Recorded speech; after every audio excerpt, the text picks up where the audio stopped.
Have you ever wondered how the presidency affects the bank accounts of those who serve? How does the personal wealth of these leaders fluctuate before and after their tenure in the Oval Office? Imagine trading the Oval Office for a life of luxury. While it's a common aspiration, is it the norm for those exiting the Oval Office, or do some encounter a surprising dip in their financial fortunes? Today, we take a deep dive into the financial careers of U.S. presidents, from their swearing in to their post-White House escapades. Let's explore the lavish highs and expensive lows of America's commanders-in-chief. In a world where Trump and Obama grab all the headlines, it's easy to forget about Jimmy Carter.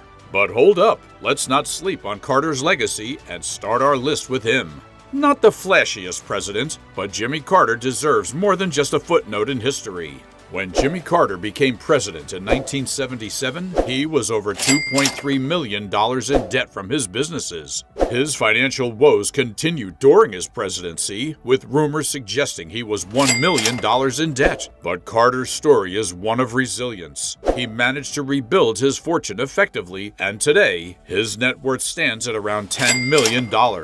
Carter's post-presidential success came from his prolific writing career, with 30 books covering topics from his personal life to peace and human rights. His speeches also contributed to his recovery, showcasing his ability to turn adversity into opportunity. From Carter's literary journey to Reagan's Hollywood ending, let's see how another president fared financially after leaving the Oval Office. Ronald Reagan's net worth before his presidency was $10.6 million, thanks to his acting career, before he became the 40th president in 1981.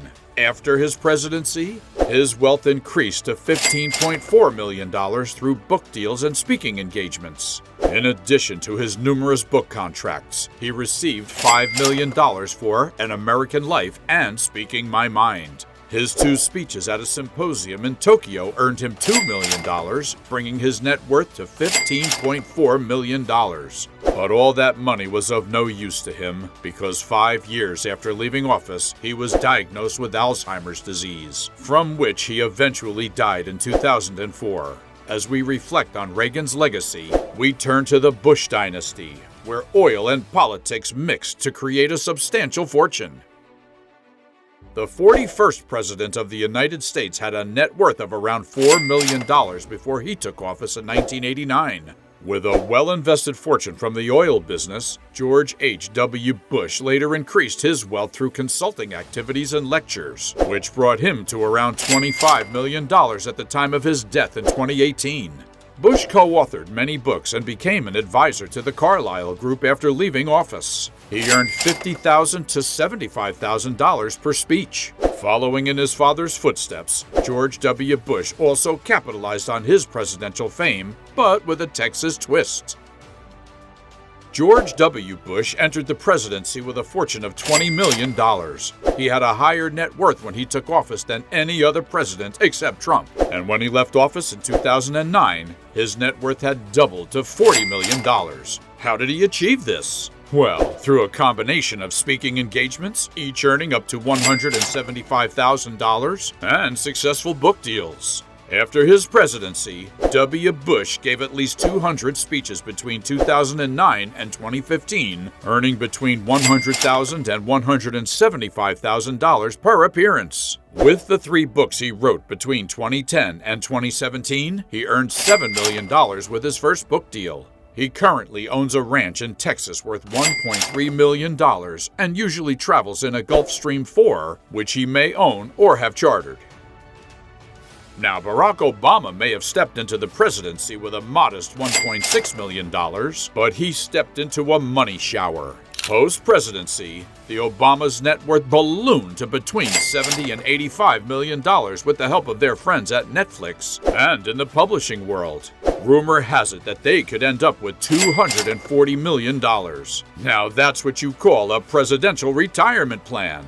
As they make their way through the lucrative maze of post-presidential fame, the Obamas have amassed a fortune fit for kings. Their Colorama estate in Washington, D.C., a fortress of solitude, is worth $8.1 million. The estate on Martha's Vineyard, a summer kingdom by the sea, is valued at $11.75 million. They travel by private jet to fairy tale locations, such as Milan and Tuscany, where they paint Renaissance scenes. The Hale Rena estate in Hawaii, their vacation home, offers a retreat worthy of the gods.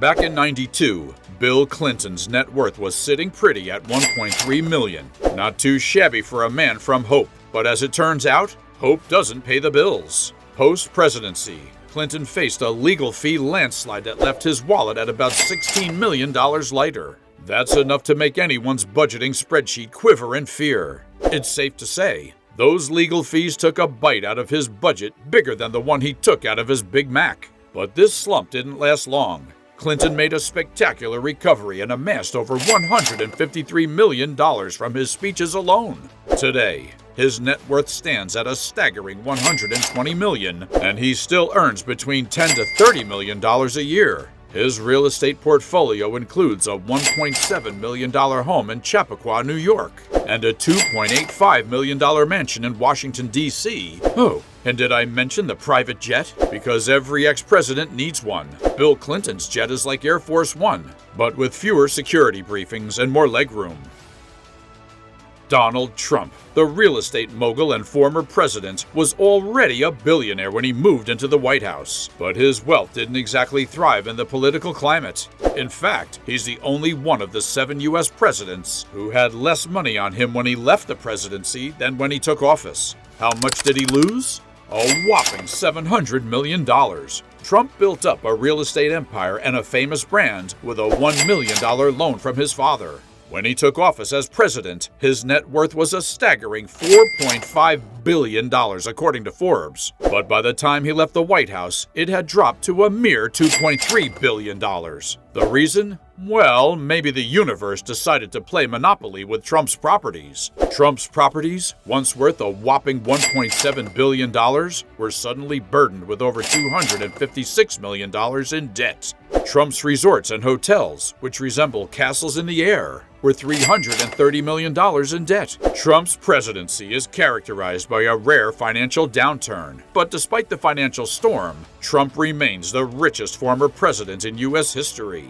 A small glimpse into his treasure trove includes a penthouse in Trump Tower in New York, worth $54 million, a country house in Bedford, New York, worth $39 million, sun-kissed properties in Palm Beach, Florida, worth a total of $25 million, and a private Boeing 757, a flying palace with a bespoke interior worth $100 million.